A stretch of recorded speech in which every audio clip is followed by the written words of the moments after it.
Hello, good morning Africa, good morning Ghana. I'm called Joseph Ahenkan Opoku, proud African from Ghana.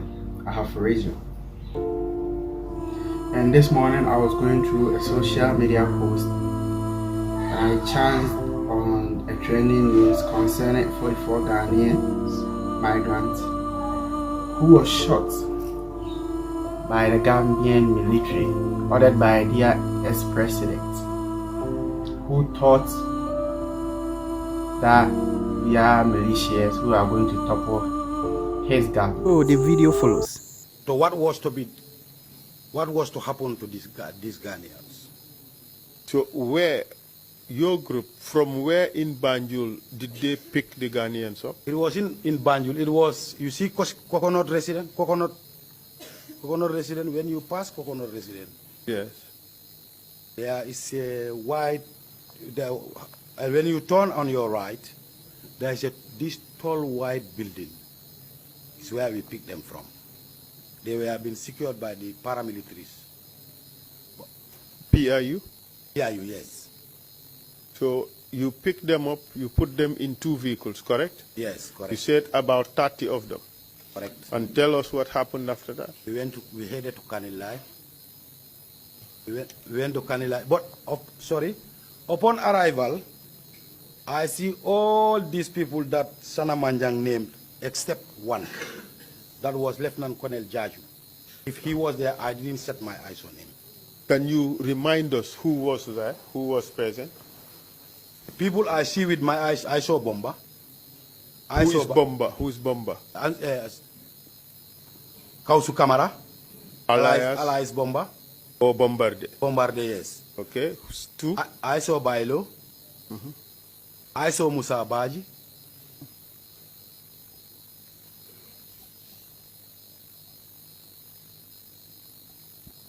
I saw Landing Tamba. Landing Tamba, where is he today? He fled. Who else? I think these are the people I can remember, I saw. How about members of the patrol team? Who did you see? Members of I was with the members of the patrol team. That was this Sanamanjang, Solo Bojang, Malik Jata, and Aliu Jeng. Okay. How many government soldiers were present there? Was it just this group? It was only this group. Only this group. Let's list them again. Had Kausu Kamara, alias Bomba. Yes. Bailo. Yes. Musa Baji. Landing Tamba. Sanamanjang. Solo Bojang. Malik Jata, Aliu Jeng, and your humble self. Omar A. Jallo. Yes. Omar A. Jallo. Right? And only the driver who was Buba Jallo, he was a driver. About 11 of you. Yes. And then what happened when you arrived? When we drove to Kanilai, we went behind the fence of the former President Yaya Jammeh. We headed to Casamas. Were you told what you were going to do? At the time, no. Until we arrived at the ground. Where was this ground you were referring to? Was it in Gambia or in Casamas? In Casamas. It was in Casamas. Do you know the name of the village?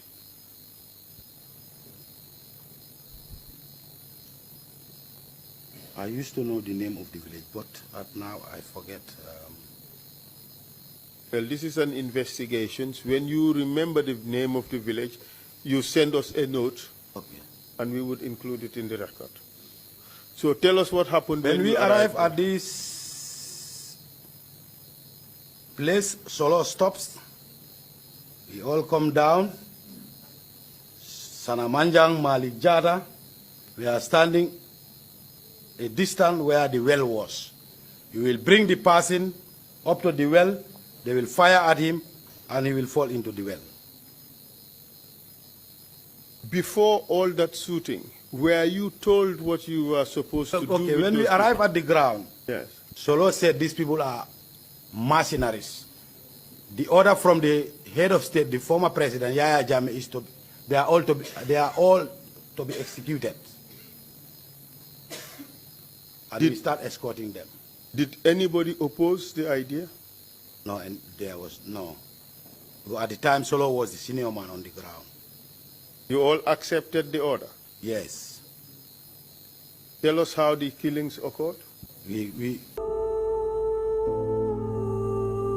the first question that I asked myself was that, was there any investigations being launched into it? Did they even do any background check? All what that military man said was that the order just came in for them to shoot them.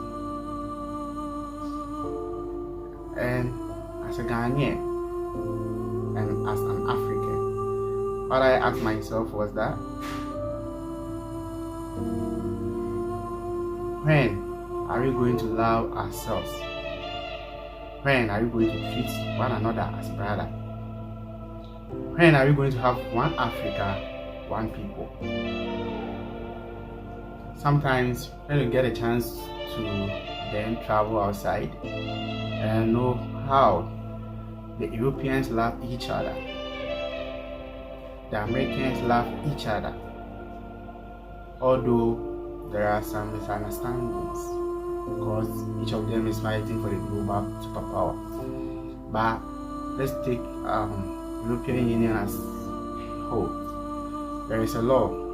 If you touch one, you've touched all of them. When are you going to have such law in Africa? And when I see these kinds of posts, it saddens my heart that there is less attention from our governments, from our unions, African unions, ECOWAS, because it really saddens my heart. What are they going to do about this? Are the victims' lives going to be wasted like that without any justice for them?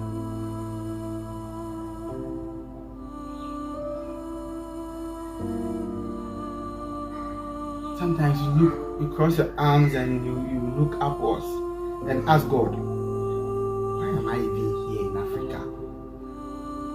Here we are now, we can't change it. We have to make our nation great. We the youth, we want to change the dynamics in our continent. We want one Africa, one people. One Ghana, one people. Because even in my country here, there are tribal wars. I don't think that is necessary. Because as a country, if there are tribal wars, there are misunderstandings, there is never going to be peace. So when I get the chance to see this kind of news globally, it begins to sadden my heart. And I ask myself, when is Ghana going to be great? When is Africa going to be great? When is Nigeria going to be great? When is Uganda going to be great? When is Kenya going to be great? And all African nations.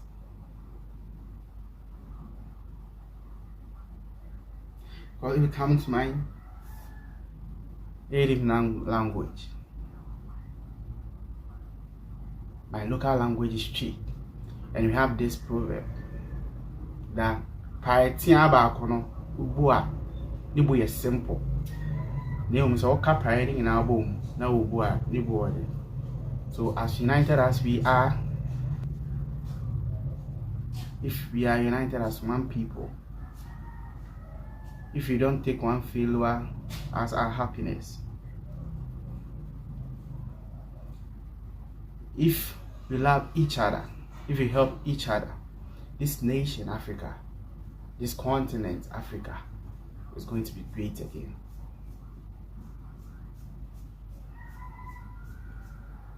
If you have all our militia combined, I don't think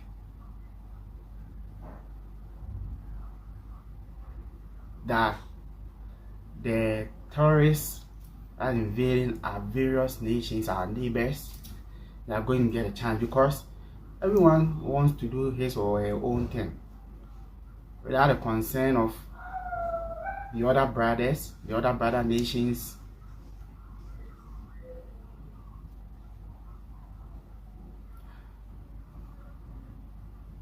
So please, let's have peace in Africa.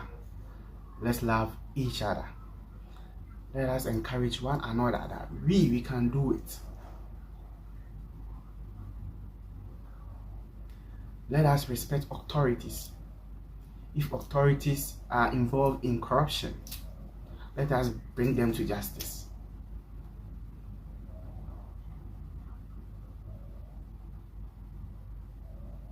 Because what I know is that in Africa here, there are a lot of corruptions going around, corruptions everywhere. When is that going to stop? When are we going to have justice in Africa?